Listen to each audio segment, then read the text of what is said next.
पास कोई बैरी बेड़ा न था, कुछ भी नहीं था। एक आदमी था, फारूक आजम उसका नाम था, और वो फारूक आजम खद्दर के पुराने कपड़े पहन के, जिन पे 17 पैबंद लगे हुए थे, वो बैतुल मुकद्दस को फतह करने के लिए जाता है। गुलाम साथ है, गुलाम का नाम असलम है। असलम गुलाम क्या कहता है, ये बात मैं इस्लामी तारीख के हवाले से नहीं कहता, बल्कि मैं एडवर्ड गिब्बन की वो अंग्रेजी की किताब जिसका नाम हिस्ट्री ऑफ इस्लाम है, जो 22 जिल्दों में फारूक आजम पर उसने लिखी है और इस्लाम की तारीख रकम की है। हिस्ट्री ऑफ इस्लाम में एडवर्ड गिब्बन लिखता है कि उमर फारूक इतने बड़े मुल्क को फतह करने के लिए जिस वक्त मदीना मुनव्वरा से चलता है तो गुलाम साथ है। गुलाम ने मुहार पकड़ी हुई है, जरा तवज्जो करें, वाकया आपने पहले भी सुन रखा होगा, लेकिन मैं इसमें एक नई बात आपके सामने लाना चाहता हूं कि उमर फारूक सवारी पे सवार है, गुलाम साथ है। कुछ दूर जाकर उमर फारूक ने गुलाम से कहा कि सवारी रोको। गुलाम कहने लगा शायद अमीरुल मोमिनीन कज़ाए हाजत के लिए आ रहे हैं। जब उसने सवारी को रोक दिया, उमर फारूक नीचे आए, कज़ाए हाजत नहीं की,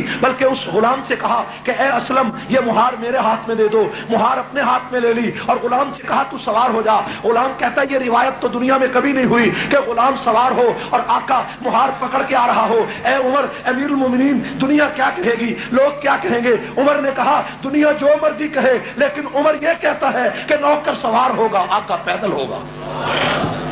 मेरे भाइयों, इंसानी हुकूक की पासदारी इससे बेहतर भी कोई आदमी कर सकता है? मक्का मदीना से चले, मदियन की बस्ती गुजर गई, इलाके खरासान के गुजर गए, कई इलाके गुजर गए, और तबूक और जनाब जुबैल की बस्तियां गुजर गई, और उसके बाद उर्दन का इलाका आया, तो बैतुल मुकद्दस आया। तो क्या हुआ मेरे भाइयों, बारी बारी फारूक आजम नीचे उतरते हैं, ऊपर चढ़ते हैं, नीचे उतरते हैं, सवारी पे सवार होते हैं। जिस वक्त बैतुल मुकद्दस सामने नजर आया तो क्या मंजर था कि फारूक आजम के फिर नीचे पैदल चलने की बारी थी, असलम के सवार होने की बारी थी। फारूक आजम जब नीचे मुहार लेकर चलने लगे तो असलम ने कहा कि अमीरुल मोमिनीन ईसाई क्या कहेंगे, यहूदी क्या कहेंगे कि मुसलमानों के खलीफा को, मुसलमानों का खलीफा इतना बेबस और लाचार था कि खुद पैदल था। असलम कहता है मैं उस वक्त हैरान रह गया कि जब उमर फारूक ने जो पांव में जूता पहना था वो जूता टूट गया, और उमर फारूक के एक हाथ में एक जूता पकड़ा हुआ है, दूसरे हाथ में मुहार पकड़ी हुई है। इंसानी हुकूक की इस पासदारी को कायनात में कोई इसकी नजीर पेश नहीं कर सका कि फारूक आजम का टूटा हुआ जूता एक हाथ में था और एक मुहार दूसरे हाथ में थी, और गुलाम सवार था, और बैतुल मुकद्दस के ऊपर तौरात और इंजील की किताबें लेकर लोग बैठे हुए थे, और कुरान ने इसी फलसफे को पहले बयान कर दिया था, ज़ालिका मसलुहुम फित तौराती व मसलुहुम फिल इंजील। मोहम्मद के ये वो खुलफा होंगे जिनकी मिसाल तौरात और इंजील में गुजर चुकी है, जिनका जिक्र तौरात और इंजील में पहले आ चुका है। मेरे भाइयों, ईसाइयों ने इंजील खोली है और उसके ऊपर क्या लिखा है कि जो खलीफा वक्त होगा वो पैदल होगा, मुहार सवार गुलाम होगा, और दूसरी किताब में लिखा है कि फारूक आजम की ऐसी तस्वीर होगी, पुराने कपड़े होंगे, हाथ में जूता होगा। आपस में इख्तलाफ हो गया, पढ़ने वालों का इख्तलाफ हो गया, किसी ने कहा पैदल उमर है, किसी ने कहा सवार उमर है। हजरत उमर फारूक के हाथ में जूता था। असलम ने कहा अमीरुल मोमिनीन, खुदा का वास्ता देकर कहना चाहता हूं कि आपके हाथ में जूता है और मुहार है, ये दुश्मन क्या कहेगा कि इस नौकर को, इस गुलाम को कोई सलीका ना आया, खुदा के लिए आप नीचे से ऊपर आ जाएं। उमर ने कहा कि बारी तेरी सवार होने की है, उमर की पैदल चलने की है, उमर को यह परवाह नहीं दुनिया क्या कहेगी, उमर यह सोचता है तेरा पैगंबर क्या कहेगा। मेरे भाइयों, फारूक आजम पैदल, लेकिन जब वहां पहुंचे तो क्या हुआ, बड़े बड़े ईसाई और बड़े बड़े उनके बिशप और पादरी आगे आए, आगे बढ़े, आजम से मुलाकात हुई, और मुलाकात करके चाबियां बैतुल मुकद्दस की फारूक आजम के हाथ में दे दी। फारूक आजम ने फरमाया क्या बात है?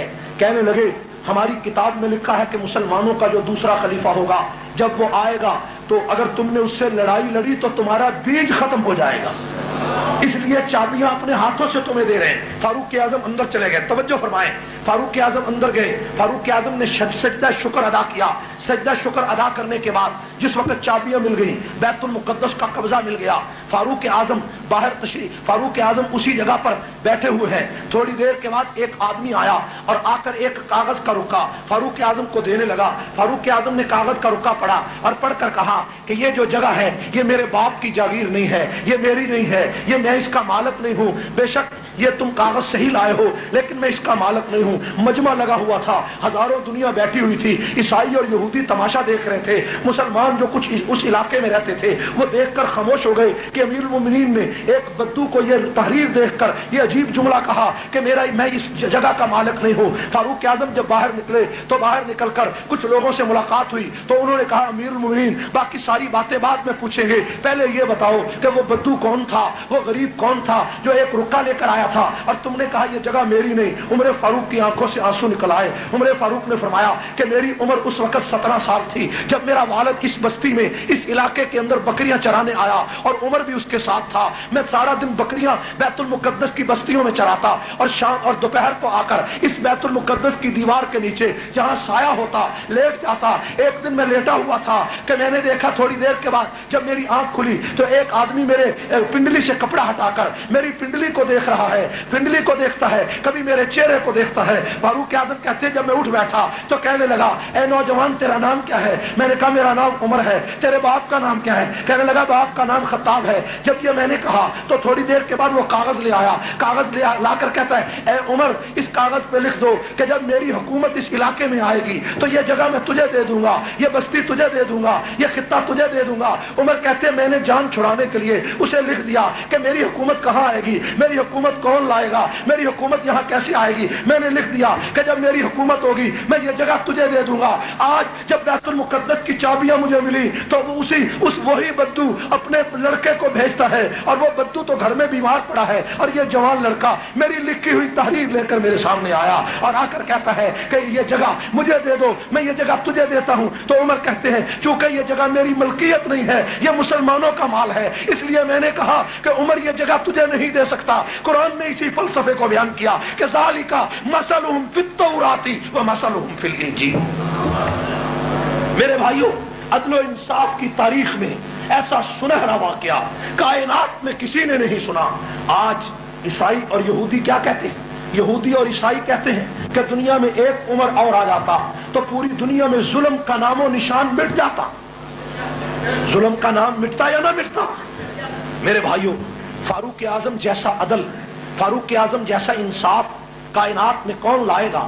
صرف ایک واقعہ عرض کر کے بات ختم کرتا ہوں، نماز کا وقت ہو رہا ہے۔ میرے بھائیو فاروق اعظم مسجد نبوی میں، مسجد نبوی کے قریب اپنے مکان میں تشریف فرما، آدھی رات کا وقت ہے، توجہ کریں، آدھی رات کا وقت تھا۔ ایک آدمی نے دروازہ کھٹکھٹایا، امیر المومنین جاگتے تھے، نیچے اتر آئے، فرمایا امیر المومنین آپ کو نہیں پتا شام میں جو فوجیں گئی ہوئی تھی وہ ملک یمن کی طرف جا رہی ہیں اور مدینہ سے 2 میل کے فاصلے پر انہوں نے پڑاؤ ڈالا ہے، آپ یہاں تشریف فرما ہے۔ فاروق اعظم نے اسی وقت عبد الرحمن بن عوف کو ساتھ لیا اور جا کر وہ فوجیں جو 2 میل کے فاصلے پر ٹھہری تھیں، فاروق اعظم ان فوجوں کا پہرا دینے لگے اور جو پہرے دار تھے ان کو کہا تم سو جاؤ، ہم مدینہ سے نئے پہرے دار آئے ہیں۔ ان کو نہیں پتا چلا کہ یہ امیر المومنین ہیں۔ فاروق اعظم اس فوج کا ساری رات پہرا دیتے رہے اور صبح کو فاروق اعظم وہاں موجود تھے۔ کئی لوگوں کو پتا چلا کہ عمر فاروق تو یہ ہے، تو وہ جو پہرے دار تھے معافی مانگنے لگے۔ عمر فاروق نے فرمایا نہیں، میرا فرض ہے کہ میں تمہاری نوکری کروں، تمہاری چاکری کروں، یہ میرا فرض تھا۔ تم مسافر تھے، تم میری رعایا تھے، میرا فرض تھا۔